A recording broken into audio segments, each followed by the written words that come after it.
Hi friends, welcome back to our channel. Friends, ఈ వీడియోలోనే మహారాష్ట్రలోని సోలాపూర్ మార్కెట్లో ఈరోజు ఉల్లిపాయ ధరలు ఎంత పడ్డాయో తెలుసుకుందాము. ఈరోజు డేటు 1వ తారీఖు 12వ నెల 2025 సంవత్సరం. ఇంకా కనిష్ట ధర విషయానికి వస్తే 100 కేజీలు 300 రూపాయల నుంచి 700 రూపాయల దాకా అయితే కొనుగోలు చేస్తున్నారు.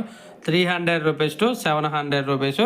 అలాగే మధ్యస్థ ధర వచ్చేసి 750 రూపాయల నుంచి 1400 రూపాయల వరకు అయితే కొనుగోలు జరుగుతున్నాయి. 750 రూపీస్ టు 1400 రూపీస్ వరకు అయితే కొనుగోలు జరుగుతున్నాయి మధ్యస్థ ధర. అలాగే ఇంకా గరిష్ట ధర టాప్ అండ్ టాప్ ధరలు చూసుకుంటే 1500 రూపాయల నుంచి 1800 రూపాయల దాకా అయితే టాప్ ధర. 1500 రూపీస్ టు 1800 రూపీస్ అయితే టాప్ ధర. 100 కేజీలు 1 కింటా ఉల్లిపాయ సోలాపూర్ మార్కెట్లో 1800 రూపాయలు టాప్ ధర మహారాష్ట్రలో. ఒక మంచి వీడియో వస్తే లైక్ చేయండి, షేర్ చేయండి, కామెంట్ పెట్టండి. అలాగే మన ఛానల్ని సబ్స్క్రైబ్ చేయండి. Thank you.